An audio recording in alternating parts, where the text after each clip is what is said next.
Hello, everyone, and welcome to Smart English Hub. I'm Mia, and it's so good to be with you today.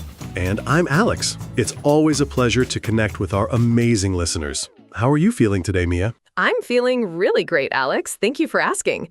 The sun is shining, and I'm ready for a nice chat. How about you? I'm also doing wonderful, Mia. I had a really pleasant morning, and I'm very excited for our topic today. It's a topic that touches everyone's life. That's fantastic. You're absolutely right. Today, we're going to talk about something very important and beautiful, friendship. It's a huge part of our lives, isn't it? Oh, it truly is, Mia. Friendship makes life so much brighter and more enjoyable. I think everyone needs good friends in their lives. I completely agree.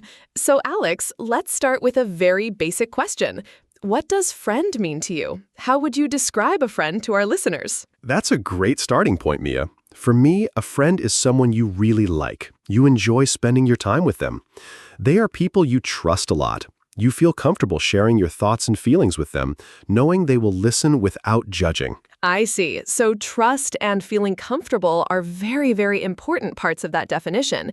It's more than just knowing someone. It's about a deeper connection, right? Exactly. A friend is also someone who stands by you. They support you when you need help, they celebrate your good times, and they offer comfort during difficult times. You can really count on them. That's a key phrase, count on someone. It means you can rely on them and they will be there for you. That's a very clear explanation, Alex. Counting on someone is such a useful phrase for our A2 learners. It shows reliability. Thank you for that. Now, for many people, especially those who are new to a country or a school, making new friends can be a bit challenging. What are some simple ways to make new friends, Alex? That's a very common situation, Mia. It's natural to feel a little shy. But there are many easy ways to meet new people. One of the best ways is to join groups or clubs that match your interests. For instance, if you love books, you can join a book club. If you enjoy cooking, maybe a cooking class. You immediately meet people who like the same things as you. That's a fantastic suggestion. So finding common interests is a really good first step. What if someone isn't sure what clubs to join, or maybe they don't have many specific hobbies yet? Even if you don't have a specific hobby, you can always try something new. Maybe a local language exchange group if you're learning English, for example, or a volunteer group. These are great places to meet friendly people. And don't forget places like your workplace or school. Start with simple conversations. Ask a colleague about their weekend, or talk to a classmate about their homework. These small talks are often the start of a friendship. That's very practical advice. Small conversations can grow into bigger connections. It's about being brave and taking that first step, right? Absolutely, Mia. Being open and friendly goes a long way. And remember to smile. A friendly smile can make people feel much more comfortable and open to talking with you. It's a universal sign of friendliness. That's so true. A smile can break the ice. So once you've made these connections, what do friends usually do together? What are some typical activities that friends share? Oh, friends do a huge variety of things. Sometimes it's just about simple companionship. We often just sit and talk for hours. We share our daily news, tell funny stories, and really listen to each other's feelings. Sometimes we go out for a coffee at a cafe or have a nice meal together at a restaurant. That sounds very relaxing and enjoyable. Just talking and sharing is a big part of it. Do friends also do more active or hobby-related things? Yes, definitely. Many friends enjoy doing sports together. They might play tennis, go running, or play a game of basketball in the park. If they have a shared hobby, like playing a musical instrument or painting, they can do that together too.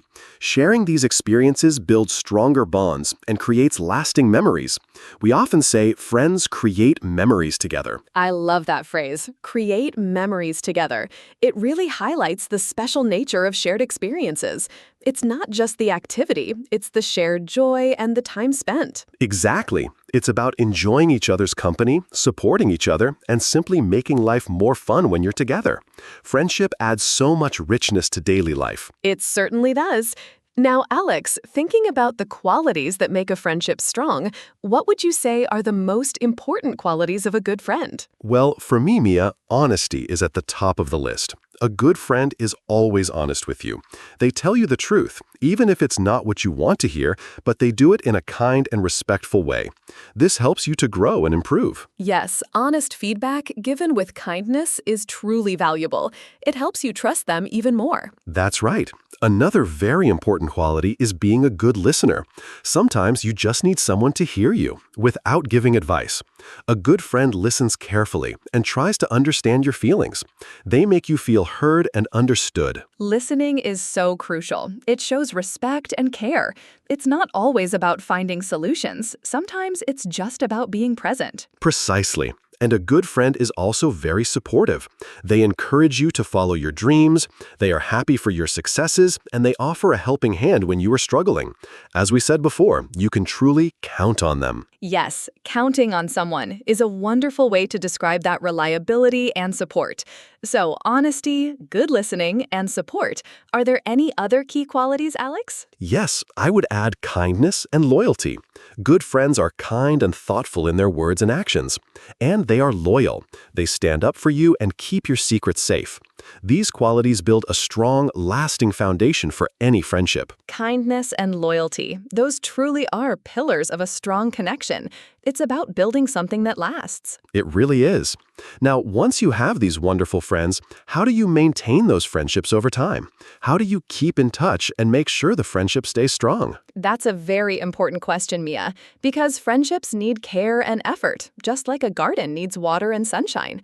It's vital to spend time with your friends regularly. This doesn't mean every single day, but often enough to stay connected. Sending a quick text message, making a phone call, or planning a coffee date are all great ways to keep in touch. So consistent communication is the main ingredient here, making an effort to reach out. Absolutely. Consistency shows you care. Also, it's important to be understanding and flexible. Everyone has busy lives with work, family, and other commitments. Sometimes friends can't meet or they are busy. Try to understand their situation and don't take it personally. And learn to forgive small misunderstandings. No one is perfect, and good friends understand that. That's very wise advice, Alex. Patience, understanding, and forgiveness are crucial for any long-lasting relationship, especially friendships. Indeed. And another important thing is to always show appreciation. Tell your friends how much you value them. Say thank you for their help, for their listening, or just for being a good friend. Small gestures of gratitude can strengthen a friendship greatly. Celebrate their birthdays, remember important dates. These things mean a lot. That's a beautiful point. It's about actively showing that you care and that they are important in your life. It really helps to nurture the friendship. This has been such a wonderful and insightful conversation about friendship. I think our listeners have learned a great deal.